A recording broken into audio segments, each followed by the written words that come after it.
Hello there, welcome to another week in our garden. If you remember last week I asked you if you wanted me to show you how to plant the garlic, and quite a few of you said yes.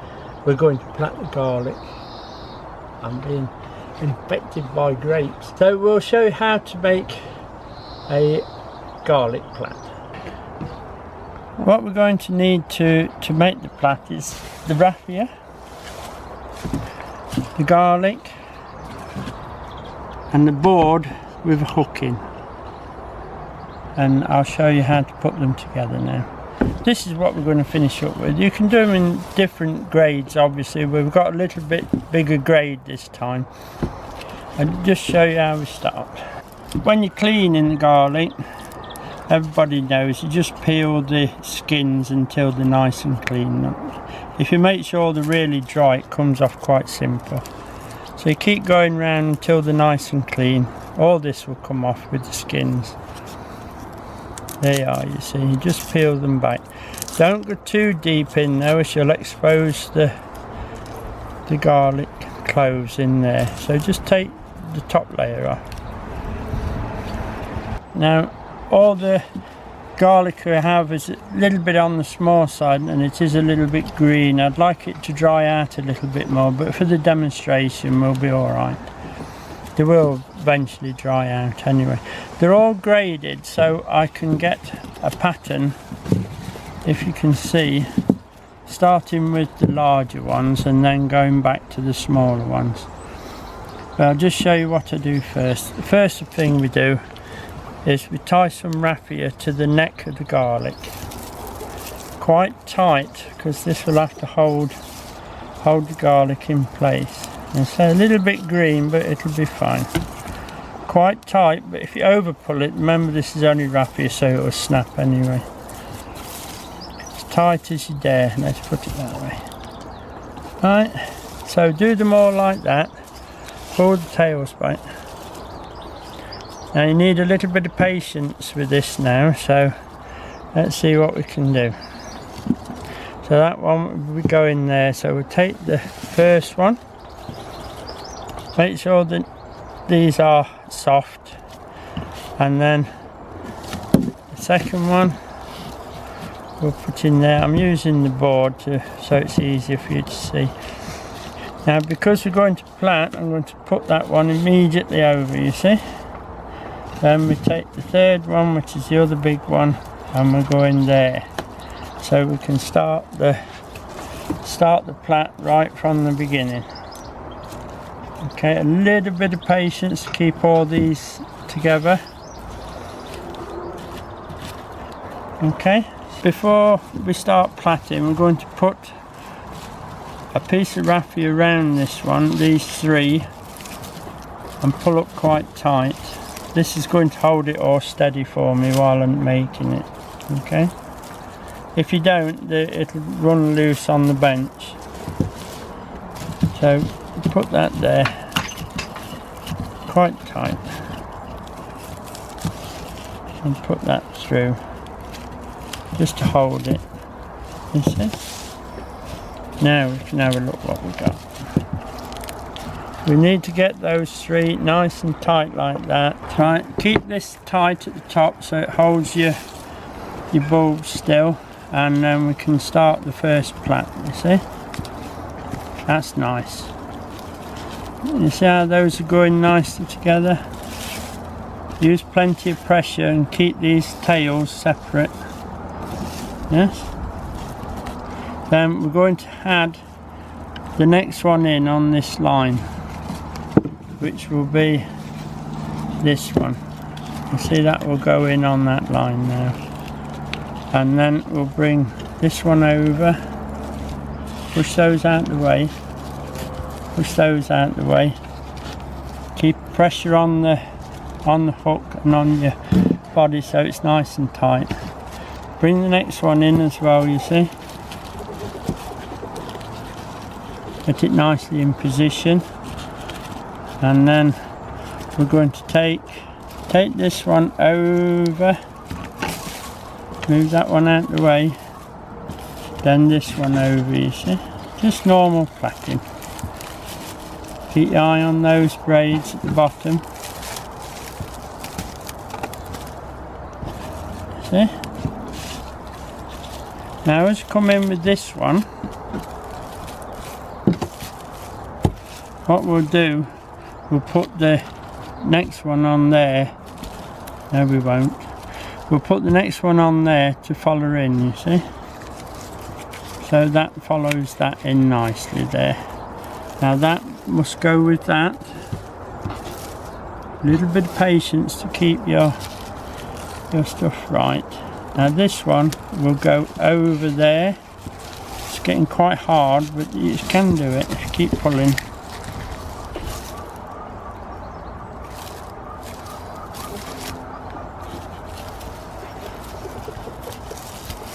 It's right there, look. Then the last one will come in to that one, and then we can just plait on that. Okay. Just a case of plaiting it through now. Keep the tension on it.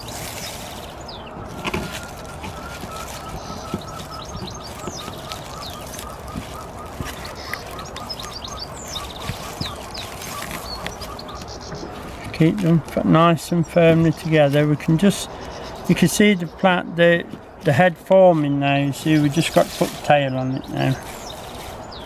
So we'll keep these separate. Don't worry too much about these sticking out, because we'll take those off when we're done. Okay. So now we just have to plait through. I think the ladies will be better plaiting than mine. But there you are, you can see the plait forming now.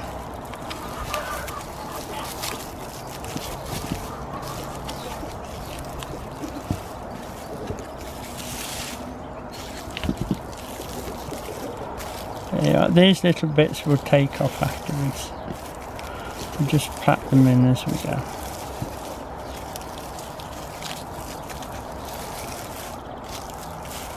There you are. Keep tension on.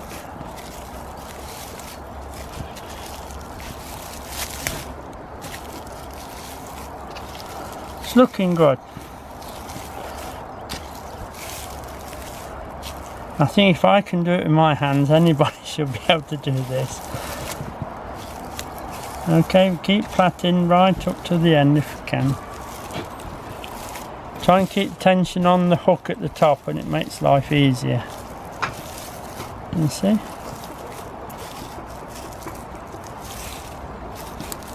That's a good one. A little bit there, we'll take that off after. Don't lose them.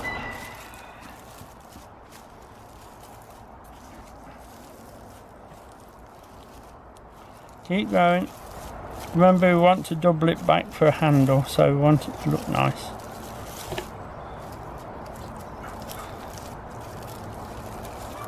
And I think that's enough. There you go. Now what we have to do now, we need to tie this, else this will all unwind again. So I just, a few ties around with the wrap, you just hold it steady. Put a little tie on there just to hold this while we turn it round in. Now we go back with the scissors. Any of these that I've missed and sticking out, I just take off. The stumps will take off as well, you see. Watch you don't cut your plait though. And then we'll just tidy it a little. And make sure it's flat. A little bit there, look, we take that off. It's splayed out a bit. There you are. Now your top piece, we actually work back, tightening up the garlic as we go, you see. And then round there. And just tighten that in so it looks nice and flat. There you go, and we'll tie that off. You see the green one running through, so soon dry. Right. When you get up to the end, make sure it's all nice and flat, and then hold it while you swing the end round nice and flat like that, and then we'll tie that off and make the hook. Okay,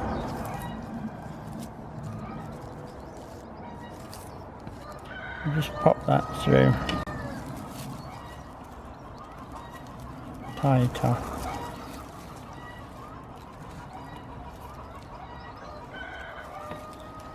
Then we'll pop that on there.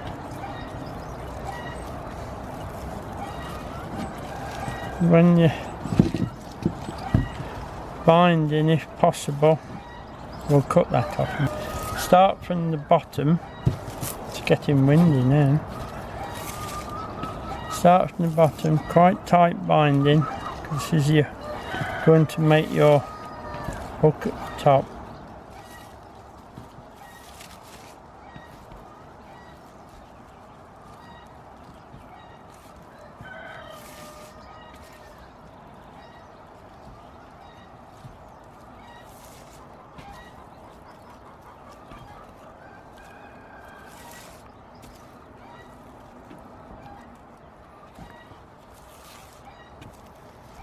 Nice and flat.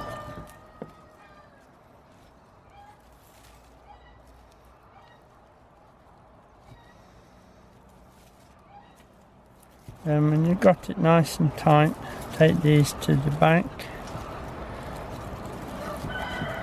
and tie it off. It's getting a bit windy now.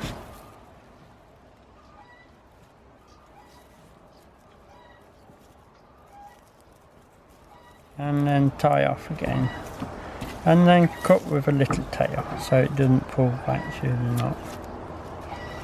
Those bits there we'll take off, nice and tidy, and there you go. That's a garlic braid. It went a little bit wrong there, but I think you got the idea how to do it. The other way you could do it is to split your plait just there, and so you could actually make 2 or even 3 loops on the way back. But that's nice. They'll hang nicely in the kitchen. So there you are. There's a couple of garlic braids. As you can see, it looks a little wrong there, but that's because I used it.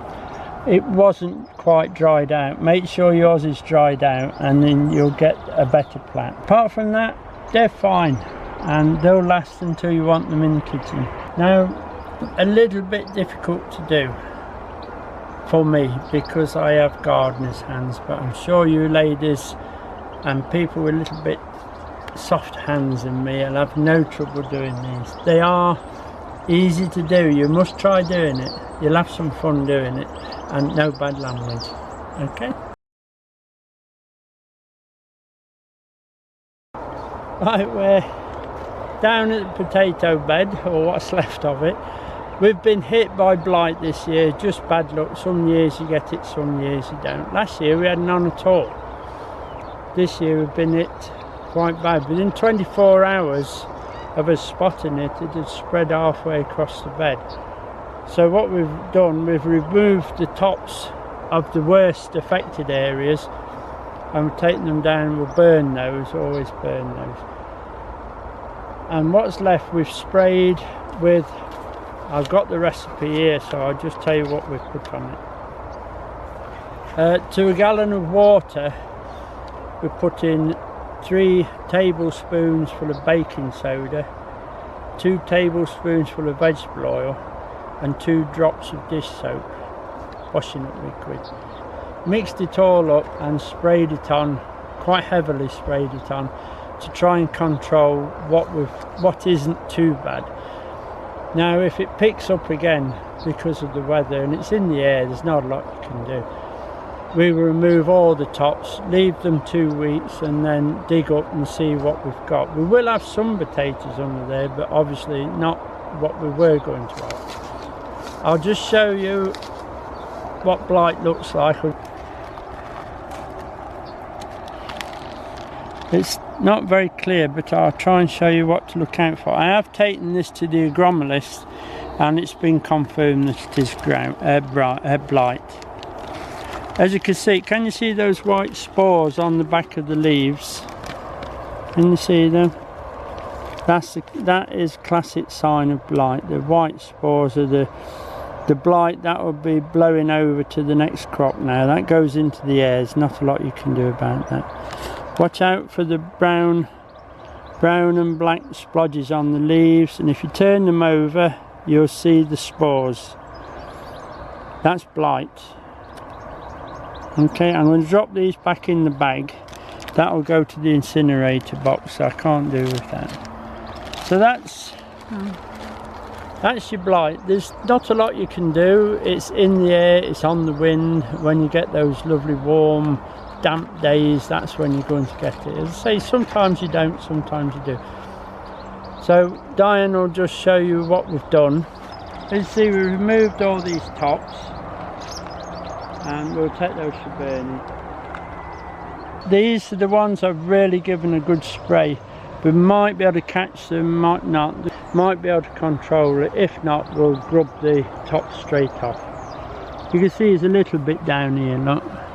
See, it's taking the tops out.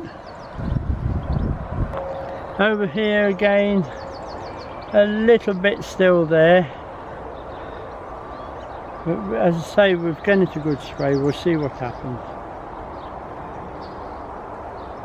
Now the new potatoes at the bottom end of the garden and the Sapo varieties haven't been touched at all. It seems to be just this area that's caught it. I think the wind's blown it in. A bit of a letdown when you're growing potatoes, but let's try and get out of here what we can from underneath. But we'll be fine. There's not a lot you can do. Now we've got all this blight across the potatoes, but it hasn't actually affected the outdoor tomatoes. I have sprayed them as well as the potatoes, but I think they'll be alright. With the blight and doing the garlic, we won't have time to have we're going to have a little walk around the garden because somebody wanted to know how I built the chicken up. Well, I'll show you that next week. Sorry about that, but the blight sort of pushed in and we had a very late night and a very early morning this morning clearing the ground and getting the place up. Apart from that, the garden's doing brilliant. There's lots of crops ready for harvesting. I shall be pushing on with those now and getting the harvest in, and then we'll sort this out as and when. Friday today. That'll be the end of this week's short video, but thank you for subscribing and hopefully we'll see you next week. Bye now.